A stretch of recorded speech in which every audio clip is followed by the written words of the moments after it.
The rainforest surrounding the area which would become the Benin Kingdom prevented the introduction of plow technology and the individualization of agriculture.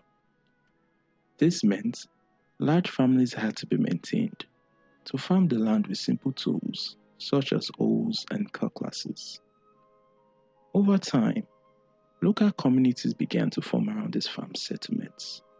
They were made up of large extended families and had a democratic society. The oldest men ran the affairs of these communities. They were called Odion and were believed to preserve the balance between the physical world and the spiritual world. They were considered to be closer to their ancestors and could mediate on the behalf of the community during drought, famine, war, or a disease outbreak. The second social group was that of the young men. They were responsible for defense, hunting for game, and physical labor. Women and children were at the bottom of the social hierarchy. Over time, the Odions of neighboring chiefdoms began to meet and interact, eventually forming the Union of the Odions, called the Ikon Edion Were. They elected a leader amongst themselves, who was called the Odion Were. He usually was the oldest member of the union and was assisted by the Edion Nene, which was the next four oldest member of the union. The most important duty of the Odion Were were the religious rituals he performed. In addition, he oversaw the partitioning of communal land, was a judge on communal matters, and the guardian and keeper of traditions and custom. The Odion Were usually received gifts from the communities in which he proceeded over. These gifts were more like religious offerings rather than taxes. Economically, they were dependent on their families for support. Over a long period of time, the institution of the Odion Were was able to establish the Odigbo Odion Were, which was a group of specially trained guards. They were very loyal to him and were able to ensure his personal safety. Around 40 BCE, an Odion named Ogodo was able to take control of some of the villages under the Ikon Edion Were.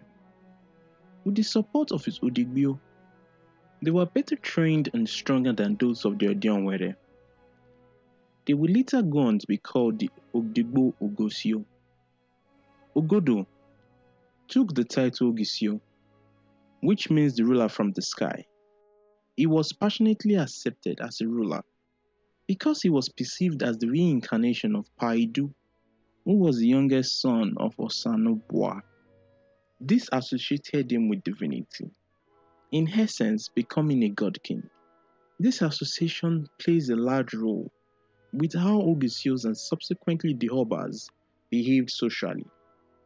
For example, they did not allow themselves to be seen eating in public, implying they could survive without food, a feat only a being of divine origin could accomplish. Ogisio Ogodo instituted the Edominese to replace the Ikon Edion Were. He did this in order to consolidate and legitimize his claim to rule. Ogisio Ogodo went on unifying and conquering other communities. He named the sprawling nation-state Ogodomigodo, with Ubekun as the capital. Ogisio Ogodo ruled for about 50 years and wasn't succeeded by any of his sons.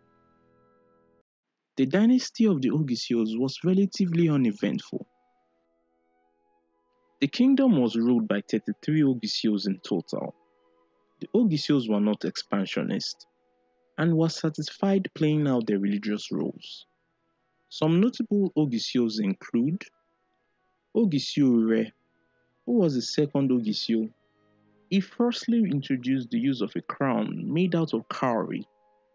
He also introduced the use of the Hada, which is the honor sword, the Hebe, which is the dancing sword, Ekete and Agba, which were royal stools, and the Ikpoki, which was a leather box as royal symbols.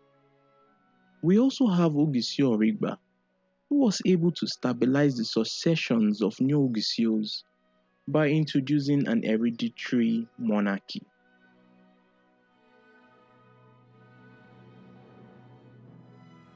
Ogosi Owodo, who reigned around the year 1140, was the 35th and last Ogisio. His reign was faced with various challenges, in which his inability to solve these problems led to the end of the Ogisio dynasty. Let's take a quick look at some of these problems. Ogosi Owodo was unable to control some of the chiefdoms within the kingdom anymore. They had grown rich and powerful by profiteering off the slave trade and selling royal communal lands meant for farming for the poor. This led to tensions between the have and the have-nots.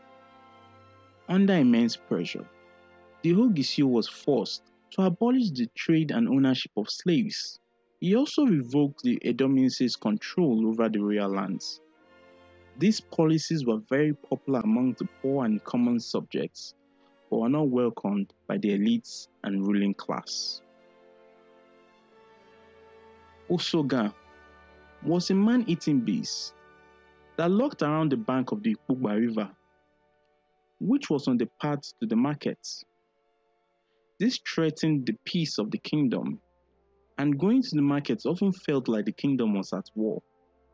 Subjects often made remarks like Agbadweki Kogbe, Agbaregbe, meaning we trade together, we do not return together. The threat of the Osogan was left unchecked by the Ogisio until an Odion called Evian was able to kill the Osoga. This feat made the Ogisio look weak and incompetent. Ogisio Owodo ordered the execution of his only heir because his first wife told him of a divination from the chief priest.